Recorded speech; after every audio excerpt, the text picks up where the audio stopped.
Today we will start Unit 2. The first topic of discussion is differentiability of a function of complex variable.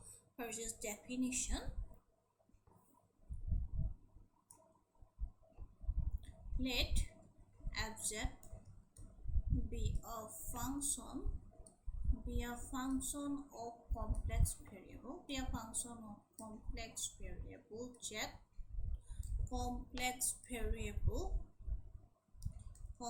variable z defined in a domain D,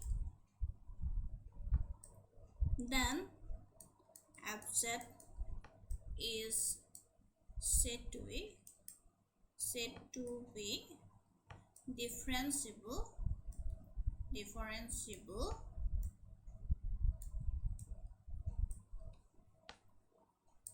at z0 of D if and only if limit delta z tends to 0, f of z0. Delta z is a small increment to the value of z0 minus f of z divided by delta z. If this limit exists, then we said that this function fz is differentiable at this point z0. Next, if we put z0 plus del z, if we put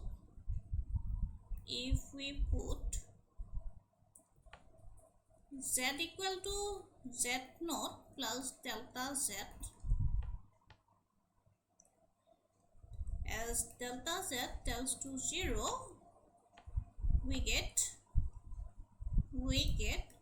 z tends to z0, and delta z is my z minus z0, so that the limit become f of z minus z0, z minus z0. This is z tends to z0. If this limit exists,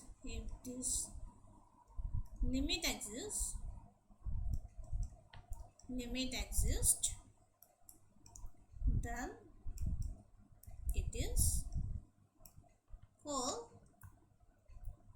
derivative of the function or differentiability of f at z0 is called derivative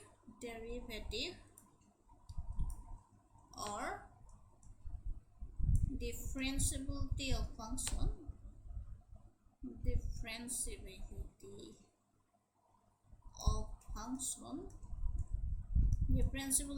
of f at z0. It is denoted by if f is differentiable at function z0, then it is denoted by f takes z0 or d of f z0. Okay.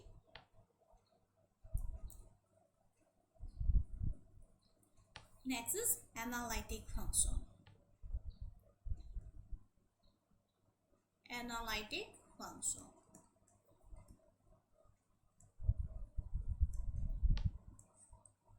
Let fz be a single valued function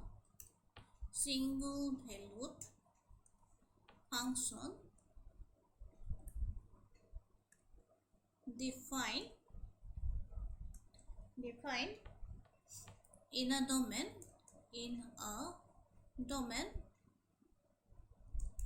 D, then fz is said to be analytic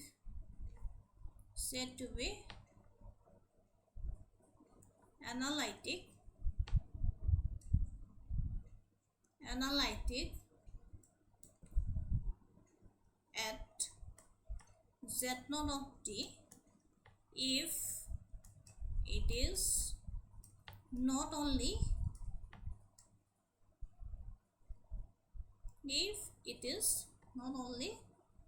differentiable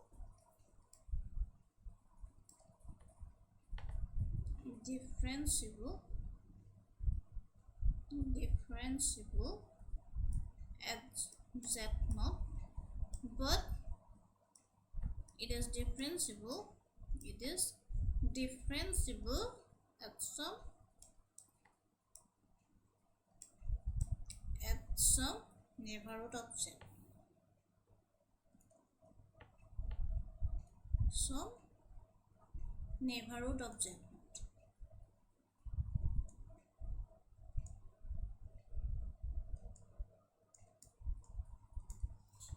A single valued function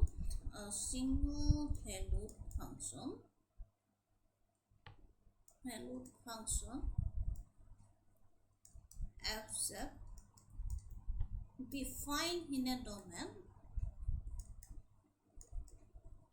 domain D is said to be analytic if it is differentiable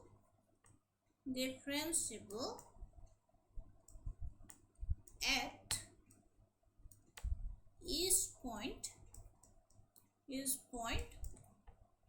of the domain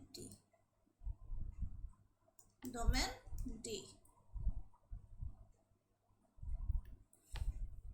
Analytic function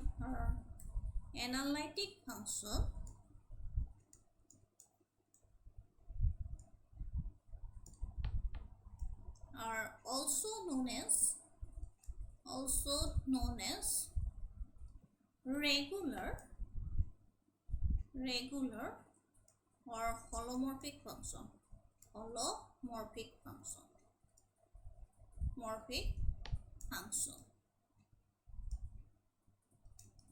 If a function fz, if this is my domain D, this is my function fz, if it is differentiable at every point of D, then this function is said to be analytic.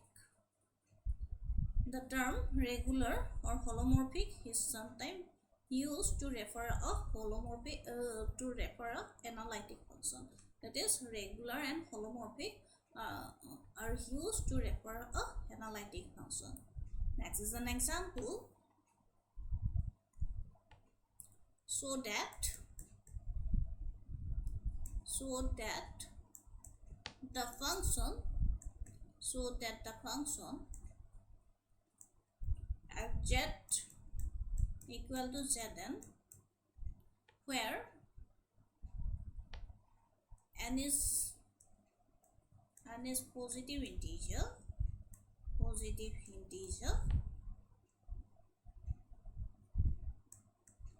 is analytic function. Answer: we have fz equal to zn.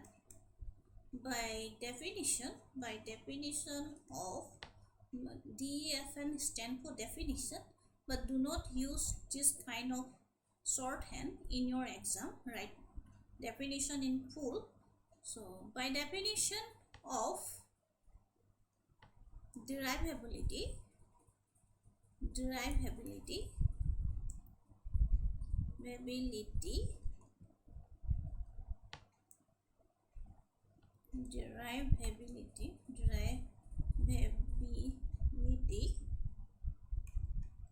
by definition of derivability, we have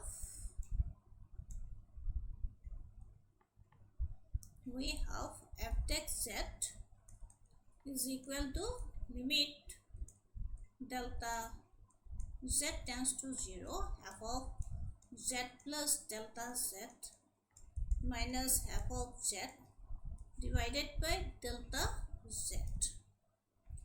Since our given function is fz equal to z to the power n, Here f z plus delta z will be z plus delta z to the power n. So put this value here.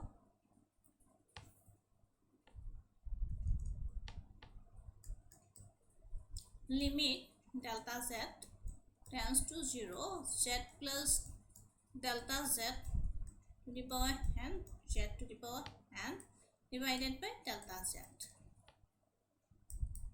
Limit delta z tends to 0. Here I am expanding this by using binomial expansion. That is, binomial expansion is this one, a plus b to the power n equal to nc0 a to the power n b to the power 0, then nc1 a to the power n minus 1 b to the power 1, then plus nc2 a to the power n minus 2 b square plus dot dot dot goes on. Finally we left with this term ncn a to the power n minus n b to the power n. So that this will be my nc0 will be 1. This is a to the power n. Next it is n a n minus 1 b. Here it is nc2 will be n into n minus 1 by factorial 2. This is a n minus 2 b square goes on. This will be 1 and this will be 0, and 10 to the power 0 is 1. This is bn. So using this I can write here what will be the value of z plus zn. This is my zn plus n z n minus 1 delta z then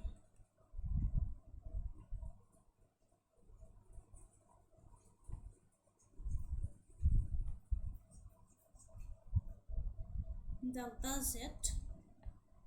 Again this is plus n minus 1 by 2 factorial. This is z to the power n minus 2. This is delta z square. In place of this I can also write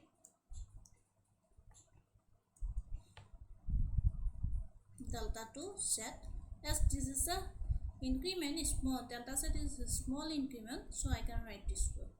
So plus that dot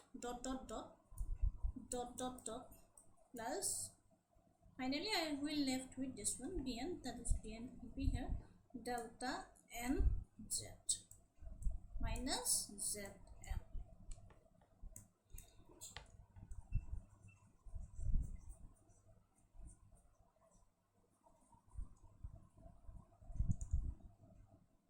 Divided by delta z.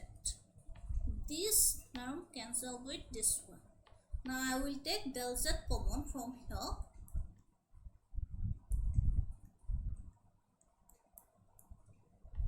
Del z common.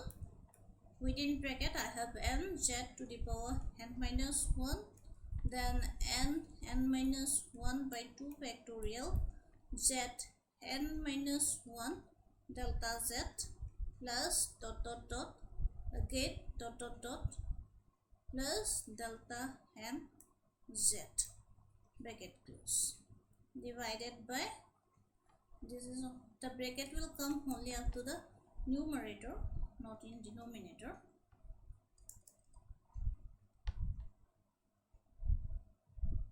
Delta z. This delta z and this delta z is cancelled out. So here except the first term, all the remaining term is 0 because delta z tends to 0. If I put limit delta z tends to 0, the remaining term except the first term will be 0. So that in the next step I will left with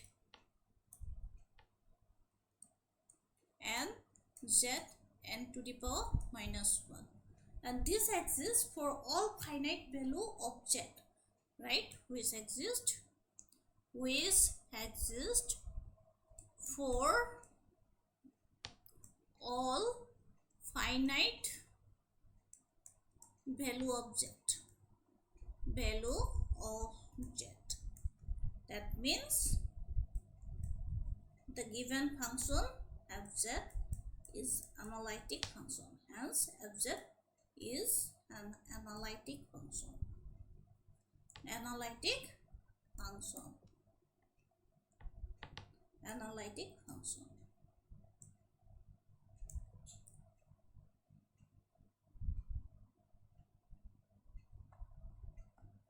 With that, I would like to conclude. Remaining will be in the next lecture. Thank you.